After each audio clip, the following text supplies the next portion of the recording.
भारत में स्पोर्ट्स को इनकरेज और बढ़ावा देने के लिए पार्लियामेंट में आज औरंगाबाद एमपी इम्तियाज जलील ने क्या कहा, इस वीडियो को लास्ट तक देखते हैं। हमारे स्पोर्ट्स मिनिस्टर, स्टेट मिनिस्टर दोनों भी यंग है, यकीनन उम्मीदें हमारी ज़्यादा बढ़ जाती है। मैं आपको कुछ बातें बताना चाहता हूँ। मोरक्को बहुत छोटा सा देश है, लेकिन जब ब्राज़ील को हराया तो शायद ब्राज़ील ने कभी सपने में भी नहीं सोचा होगा कि मोरक्को से हम हार जाएंगे। मेसी की अर्जेंटीना को जब सऊदी अरब ने हराया तो अर्जेंटीना ने कभी सोचा भी नहीं होगा कि सऊदी अरेबिया हमें इस तरह से हरा सकता है करके।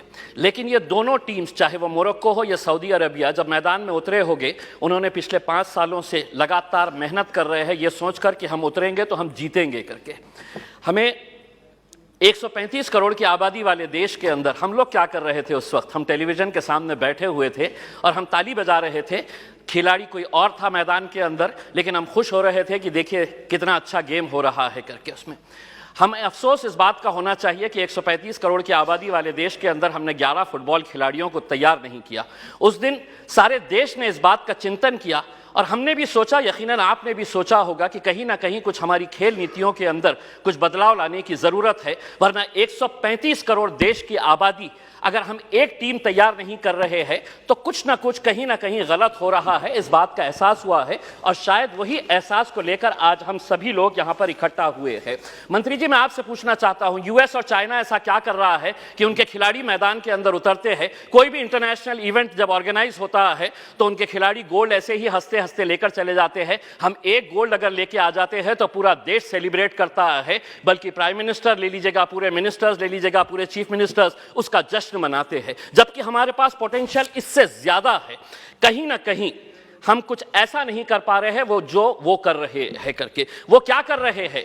तो वो बचपन से ही अपने खिलाड़ियों को आइडेंटिफाई कर रहे हैं, कौन हमारा खिलाड़ी कौन से खेल के अंदर है, और उसके बाद पूरी जिम्मेदारी उनके स्पोर्ट्स एसोसिएशन, फेडरेशंस और वहां की सरकार उठा रही है।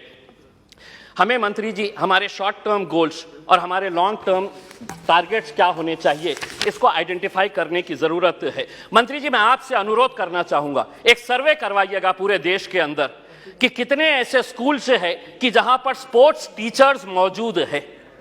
पूरे देश के अंदर, चाहे वो प्राइवेट स्कूल्स हो या गवर्नमेंट स्कूल्स है, स्पोर्ट्स टीचर्स कितने स्कूल्स के अंदर है। एक सर्वे करवाइएगा कि कितने स्कूल्स के अंदर प्लेग्राउंड्स मौजूद है। एक सर्वे करवाइएगा कि अगर ग्राउंड मौजूद है तो स्कूल के अंदर क्या एक फुटबॉल है, एक क्रिकेट का किट है, एक रेसलिंग का मैट है, क्या वहां पर बास्केटबॉल के लिए कोई सुविधा है। एक सर्वे करवा लीजिएगा पूरे देश के प्राइवेट, और तब आपको पता चलेगा कि हम लोग अगर खेलों के अंदर पीछे है तो इसकी वजह क्या है।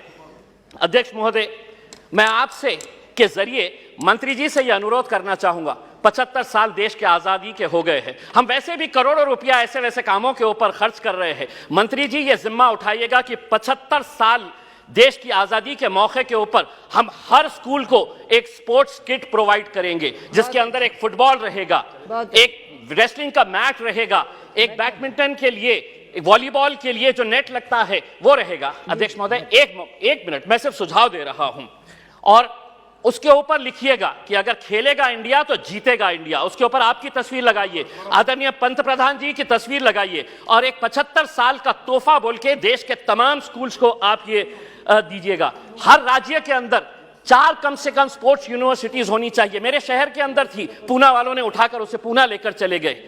हम जमीन ढूंढते रह गए और उन्होंने कहा कि नहीं, हम पूना लेकर चले जाएंगे। 4 स्पोर्ट्स यूनिवर्सिटी जिसका फोकस एरिया यही होना चाहिए, sports education, sports management, sports science, sports research और स्पोर्ट्स न्यूट्रिशन। मैं मंत्री जी आपको बताना चाहता हूं, औरंगाबाद के अंदर एक स्पोर्ट्स अथॉरिटी ऑफ इंडिया का साई का एक्सीलेंसी सेंटर है।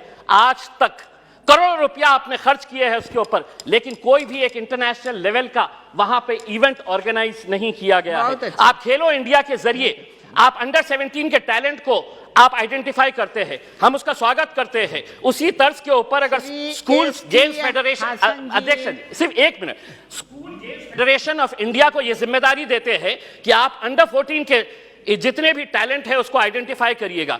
दूसरा, सबसे जाते जाते सिर्फ ये कहना चाहूंगा, भारतीय जनता पार्टी के एक एमपी है बृजभूषण सिंह जी, वो खुद एक पहलवान है। अगर वो रेसलिंग फेडरेशन ऑफ इंडिया के प्रेसिडेंट है तो हम उसका स्वागत करते हैं, लेकिन जिसने कभी जिंदगी में कोई एक गोल नहीं किया वो फुटबॉल एसोसिएशन का प्रेसिडेंट, जिसने कभी क्रिकेट बैट नहीं पकड़ा वो क्रिकेट एसोसिएशन का प्रेसिडेंट हो गया है। इसीलिए हम आपसे अनुरोध करेंगे, एक नियम बनाइए, राजनेताओं को खेलों से दूर रखिएगा, तब जाकर हमारे खिलाड़ी दुनिया के ऊपर राज करेंगे। बहुत बहुत धन्यवाद। Thank you watching this video. Please like, share and subscribe this channel.